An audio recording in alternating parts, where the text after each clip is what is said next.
trouxe também. Ele fala sobre a renovação, né? Ele explica sobre essa situação, mas o Flamengo e o Fluminense ainda aguardam o novo documento para assinarem a renovação, pelo que o CEO do Maracanã, o Severiano Braga, falou para a gente. Então, o Flamengo e o Fluminense, eles aguardam um novo documento. Por enquanto, por esses 6 meses, né? Isso, por esses 6 meses, o Flamengo e o Fluminense continuam, até porque ele explicou que para uma empresa entrar, né, não demora, demora um pouco, não é tão rápido assim. O processo para uma empresa se candidatar e aí ter a avaliação dessa empresa, porque tem a licitação. Isso, tem que ver se a empresa tem dívidas, se a empresa está tudo ok com a empresa. Esse processo demora. Então, mesmo que a renovação, mesmo que o Flamengo e o Fluminense ainda estejam aguardando essa renovação, esse documento para assinar a renovação, eles não vão perder o Maracanã, né? O medo do torcedor e etc. é de perder o Maracanã, mas isso não vai acontecer. Foi até o que o Severiano explicou bem. Tem 6 meses, chegando um documento hoje para ser assinado e prorrogar por 6 meses a concessão do Maracanã. Licitação ainda, um prazo de 90 dias, que ele acredita que nos próximos 30 ou 60 dias resolva. Aí o que acontece? As empresas aparecem, até essa escolha, até tudo acontecer, passa mais de 6 meses. Então ele acredita que ainda possa ter mais uma ou até 2 novas concessões de 6 meses do Maracanã. Então o Maracanã não fica sem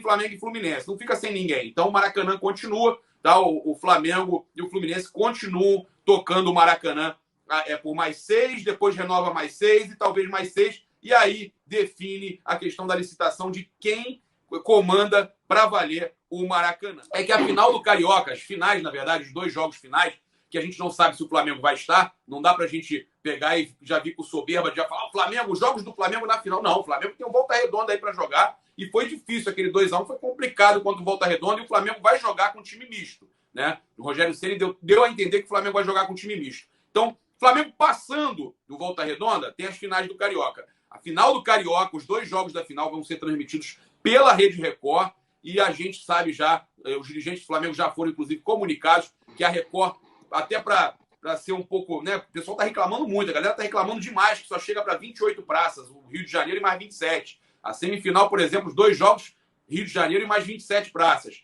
Então, o Flamengo já foi comunicado pela Rede Record que ela vai transmitir sem restrição para todo o Brasil, tá? Vai para todo o Brasil as finais do Carioca. Graças a Deus, tinha que ser tudo, né? Vacilada, né? Só agora, só na final, quando tiver a final, é que vai botar. Tinha que ter colocado todas as transmissões dela para o Brasil todo. Um monte de torcedor aí sem poder assistir. E, de qualquer forma, Flá TV+. Como que né, para você ter chegado num clube como o Flamengo, a pressão que tem? Porque o Romário é baixinho, mas tinha o nome dele, né? Tinha o nome dele, é craque. Mas o nome dele, o cara chega sem pressão nenhuma, é Romário. Romário chegou no Flamengo, pô, tô em casa. Onde ele chega, chega bem chegado. Você, um cara baixinho, pô, ter que chegar ali no Flamengo, conquistar o seu espaço. Como foi para você essa chegada no Flamengo, essa pressão? Até para a gente entender o que acontece, talvez, com outros jogadores que chegam. O Michael é baixinho também, aí chegou agora há pouco tempo no Flamengo e está sob pressão por aqui. Então, Papa, primeiro você tem que saber as suas condições e as suas limitações. E eu trabalhava em cima disso. Eu sempre trabalhei em cima das minhas limitações, né? E, conforme você falou, o baixinho já era eternizado. Ele era baixinho, mas dentro de campo ele não era baixinho, ele era um gigante. E o que eu fazia? Eu falei, rapaz, eu preciso treinar mais do que alguns, eu preciso correr mais do que alguns, eu preciso me superar. E dentro desse meu pensamento, eu pude conquistar meu espaço no Flamengo, né, com grandes jogadores. Eu sempre corri atrás, eu sempre fui um jogador que eu tive sempre que mostrar algo mais do que os outros, né? Eu tinha essa consciência.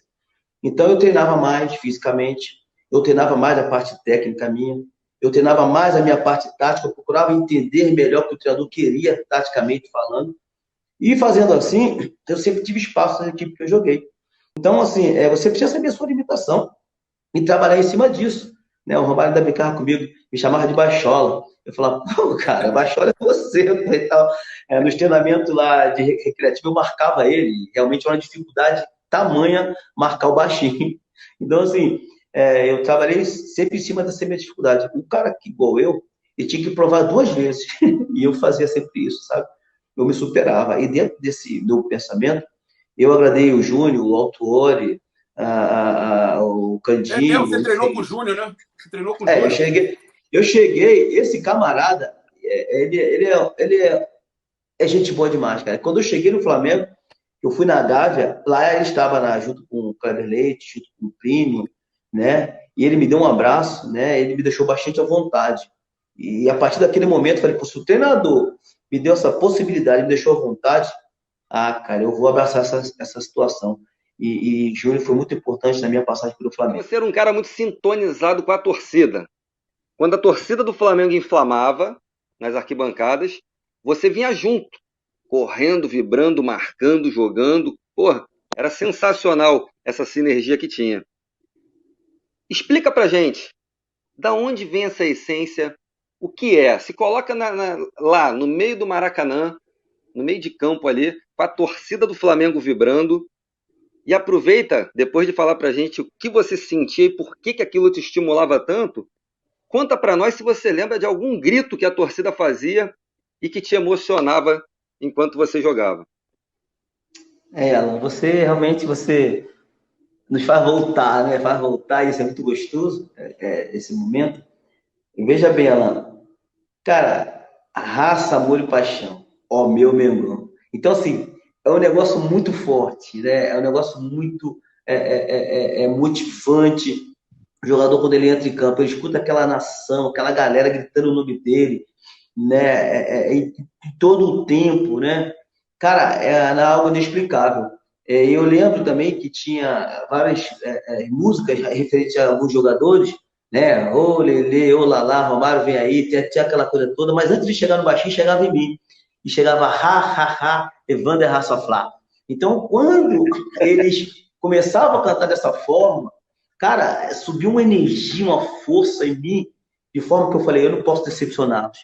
Eu tenho que jogar por eles. Eu preciso fazer com que eles saiam daqui felizes e alegres com a minha performance, juntamente com a equipe. Então, assim, é algo que eu sentia pessoalmente, né? E eu entrava em campo com essa motivação. E eu sempre soube de onde eu saí, eu sempre soube de onde um dia eu iria voltar.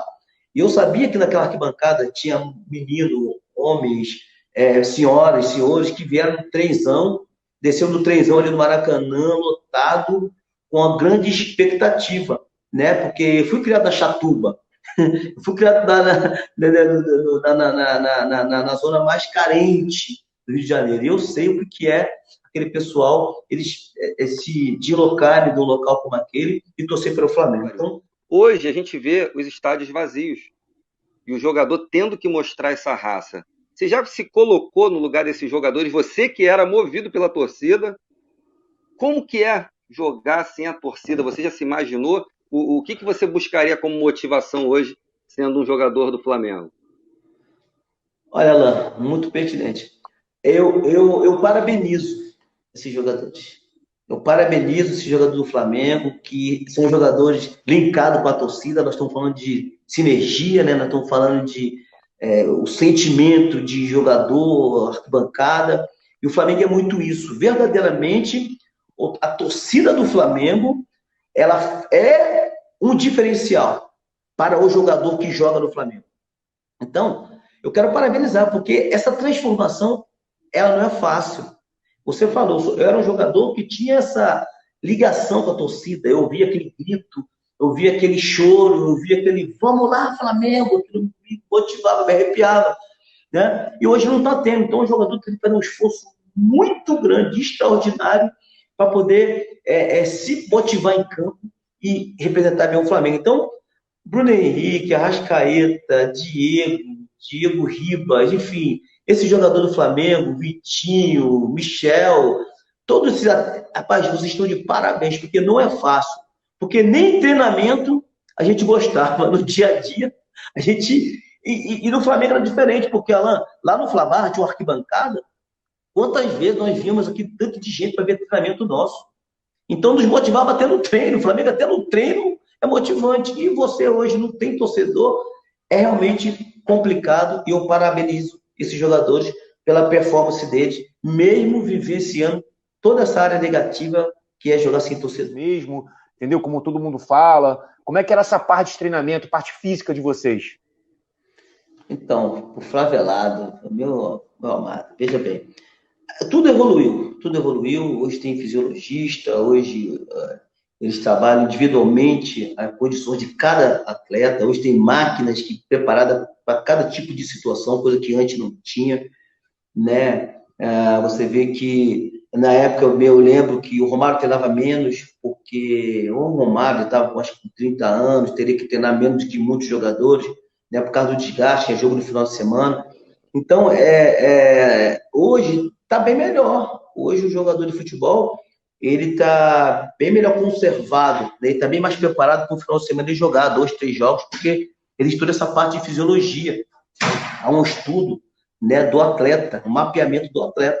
E antes não tinha. Você vê que o jogador antes ele tinha uma contusão, ele tinha, de repente, um entorse, ele ficava 1, 2 meses, né? O jogador fazia uma cirurgia de joelho, ele ficava 6 meses a 1 ano, né? E hoje o atleta volta com 2 meses, o atleta tem muito mais, ele volta muito mais rápido. Então as coisas evoluíram, a medicina evoluiu, a parte física evoluiu. Hoje trabalha-se menos aquela questão de longa distância, o camarada faz um trabalho mais curto, mas que é eficaz, né? Então o importante é você colocar o jogador em condições de chegar na arena, de chegar no momento dele dar o recado, ele dar bem. Então, por isso, hoje trabalha-se menos, né? Mas a eficácia ela é muito grande. Então, tudo evoluiu. Não seria a parte física que é deixar de evoluir. Então, tudo que os profissionais, eles são estudiosos, eles ficam incessantemente buscando condições de melhorar essa situação para o atleta. E eu os parabenizo porque realmente essa evolução tem ajudado os atletas. Quisera eu ter essas condições naquela época.